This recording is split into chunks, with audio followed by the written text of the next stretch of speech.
Hi friends, അപ്പോൾ ഇന്നത്തെ update എന്താണെന്ന് വെച്ചാൽ ബസൂക്കയുടെ ഒരു ബഡ്ജറ്റ് എന്ന് പറഞ്ഞൊരു പോസ്റ്റർ വെളിയുന്നുണ്ട്. 66 കോടി രൂപയാണ് ടോട്ടൽ ബഡ്ജറ്റ് ബസൂക്കയ്ക്ക് ആയത് എന്നാണ് പറയുന്നത്. അപ്പോൾ അതൊരു മീഡിയം ബഡ്ജറ്റ് സിനിമയല്ല, അതൊരു ഹൈ ബഡ്ജറ്റ് സിനിമയാണ്. 66 കോടി രൂപ ഒരു മലയാള സിനിമയ്ക്ക് ഇൻവെസ്റ്റ് ചെയ്തിട്ടുണ്ടെന്ന് പറയുമ്പോൾ ആ സിനിമ എത്രത്തോളമാണ് അവർ അതിൽ നിന്നും ഔട്ട്കം എടുക്കാൻ ഉദ്ദേശിക്കുന്നതെന്ന് നമുക്കതിൽ മനസ്സിലാകും. കാരണം 66 കോടി രൂപ ഒരു സിനിമയ്ക്ക് വേണ്ടി ഇറക്കണമെങ്കിൽ അവരുടെ പ്രൊഡ്യൂസറിന് ഒരു 150 കോടി രൂപയെങ്കിലും കിട്ടിയാൽ മാത്രമേ അതിന് ബ്രേക്ക് ഇവനെങ്കിലും ആവുള്ളൂ എന്നുള്ള കാര്യം നമുക്കറിയാമെന്നുള്ള കാര്യമാണ്. ഇപ്പം തള്ളിക്കൊണ്ട് വരും കുറച്ച് പേര്, എമ്പുരാൻ എങ്ങനെ ബ്രേക്ക് ഇവനാവും, എമ്പുരാൻ എങ്ങനെ ബ്രേക്ക് ആണ്. എമ്പുരാൻ ബ്രേക്ക് ഇവനാവേ ഇല്ലയോ? ഇത്രത്തോളം മലയാള സിനിമയ്ക്ക് കളക്ഷൻ നേടിയ സിനിമ വേറെ ഉണ്ടോ? ഇല്ല. എങ്ങനെയാണ് ആ കളക്ഷൻ കിട്ടിയത്? വെറുതെ വീട്ടിൽ നിന്ന് ഒരു സിനിമ റിലീസ് ചെയ്തിട്ടല്ല, ആ സിനിമയ്ക്ക് വേണ്ടി ഇറങ്ങി നടന്ന് പ്രൊമോഷൻ ചെയ്തിട്ടാണ്. ഇത്രയും വലിയൊരു സിനിമ അവരെടുക്കുമ്പോൾ അവർക്കറിയാം അത് തിയേറ്ററിൽ നിന്ന് ചിലപ്പോൾ പ്രോഫിറ്റ് ആയില്ലെങ്കിൽ പോലും അവർ തിയേറ്റർ എങ്ങനെയെങ്കിലും പ്രോഫിറ്റ് ആക്കാനുള്ള വഴി കണ്ടിട്ടായിരിക്കും അവരതിന് ഇറങ്ങുന്നത്. ഇപ്പം തന്നെ നമ്മൾ വിചാരിച്ചതിനേക്കാളും കൂടുതൽ, അതിന് വിചാരിച്ചതിൻ്റെ ഇരട്ടി കളക്ഷൻ ഇപ്പം തന്നെ നേടിക്കഴിഞ്ഞു 7 ദിവസം കൊണ്ട്. അപ്പോൾ അതൊക്കെ പ്രൊമോഷൻ്റെ ഭാഗമായിട്ട് നേടിയത് തന്നെയാണ്.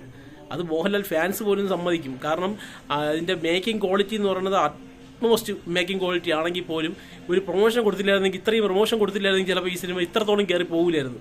പിന്നെ അതിൻ്റെ വിവാദങ്ങളും ബാക്കിയുള്ള കാര്യങ്ങളൊക്കെ അതിൻ്റെ വിജയത്തിനെ ബാധിച്ചിട്ടുണ്ട്, അത് വേറെ കാര്യം. പക്ഷേ പ്രൊമോഷനായിരുന്നു അതിൻ്റെ ഏറ്റവും വലിയ നട്ടല്. അതുകൊണ്ട് തന്നെയാണ് നമ്മൾ പറയുന്നത് ബസൂക്കയ്ക്കും ഇത്രയും 66 കോടി രൂപ ബഡ്ജറ്റില്ലേടേ, ഒരു 6 ലക്ഷം രൂപ മുടക്കി ഒരു പ്രൊമോഷൻ എന്തെങ്കിലും ഇത് ചെയ്യട്ടെ. അതാണ് നമ്മൾ പറയുന്നത്. മറ്റേ ഞാൻ ഇന്നലെ പറഞ്ഞതുപോലെ നമുക്കൊരു 1 ലക്ഷം രൂപ കൊടുത്തൊരു പശുവിനെ വാങ്ങിയാൽ കെട്ടാൻ 15 രൂപ കൊടുത്തൊരു കയറ് വാങ്ങിക്കാൻ പറ്റുന്നുള്ള അവസ്ഥയാണ് ഇപ്പം ബസൂക്കയ്ക്ക് സംഭവിച്ചുകൊണ്ടിരിക്കുന്നത്. മമ്മൂട്ടിക്ക് ഇന്നത്തെ കാലാവസ്ഥയിൽ പറ്റൂല വരാൻ. എന്നാൽ ബാക്കിയുള്ള എത്ര അംഗങ്ങളുണ്ട്, അണിയർ പ്രവർത്തകരുണ്ട്, സംവിധായകരുണ്ട്, അവർക്കൊക്കെ ഒന്ന് പ്രൊമോട്ട് ചെയ്തുകൂടി ഈ സിനിമയെ. അപ്പോൾ അവർക്കൊന്നും വേണ്ടെന്നാണോ ഈ സിനിമ? അതാ സരിഗമയായിട്ട് ഉടക്കി നിൽക്കുകയാണോ എന്നുള്ള സംശയമുണ്ട്. കാരണം സരിഗമ ഈ സിനിമ റിലീസ് ചെയ്യാൻ വേണ്ടി അന്നേ നിന്നാണ്. കാരണം ഈ മമ്മൂട്ടിയുടെ ഡൊമിനിക് ലേഡീസ് പേഴ്സ് ഇറങ്ങിയ സമയത്ത് തന്നെ ഈ സിനിമ ആ മാസം ഫെബ്രുവരി മാസം 28-ാം തീയതി ഇറങ്ങാൻ വേണ്ടിയിരുന്ന സിനിമയാണ്. അതിനെ മാറ്റി ഇങ്ങോട്ടാക്കിയതാണ്. എന്താണെന്ന് പറഞ്ഞിട്ട് ബസൂക്കയ്ക്ക് എന്താണ് പറ്റിക്കൊണ്ടിരിക്കുന്നതെന്നുള്ള കാര്യം ഇപ്പോഴും ഫാൻസുകാർക്ക് പോലും എന്താണെന്നുള്ള കാര്യം അറിഞ്ഞുകൂടാ. പക്ഷേ കുറേ ഫാൻസുകാർക്ക് നമ്മളിങ്ങനെ വീഡിയോ ഇടുമ്പോഴത്തേക്ക് അവർക്ക് വിരളി പൂണ്ടുന്നുണ്ട്. കാരണം അയ്യോ അവരെന്തിന് മമ്മൂട്ടി സിനിമയെ കുറിച്ച് പറഞ്ഞു, അവരെന്തിന് ഡൊമിനിക്കിനെ കുറിച്ച് പറയുന്നത്, അവരെന്തിന് ബസൂക്കയെ കുറിച്ച് പറയുന്നതെന്ന് പറഞ്ഞു. നമുക്കെന്താ ഈ സിനിമയ്ക്ക്, ഈ സിനിമ നമുക്ക് എല്ലാ സിനിമകളും പ്രൊമോട്ട് ചെയ്തിരുന്നത്, മമ്മൂട്ടിയുടെ പോയാലും മോഹൻലാലിൻ്റെ ആണെങ്കിലും ബാക്കിയുള്ള എല്ലാ നടന്മാരുടെ ആണെങ്കിലും. പക്ഷേ ആ സിനിമക്കൊക്കെ ഇത്തിരി പ്രൊമോഷൻ കിട്ടണ്ടേ? ആ സിനിമ അർഹിക്കുന്നില്ലേ പ്രൊമോഷൻ? 66 കോടി രൂപ ബഡ്ജറ്റ് ഉണ്ടെന്ന് പറയുമ്പോൾ ആ സിനിമയ്ക്ക് അത് അത്രയും കാണും.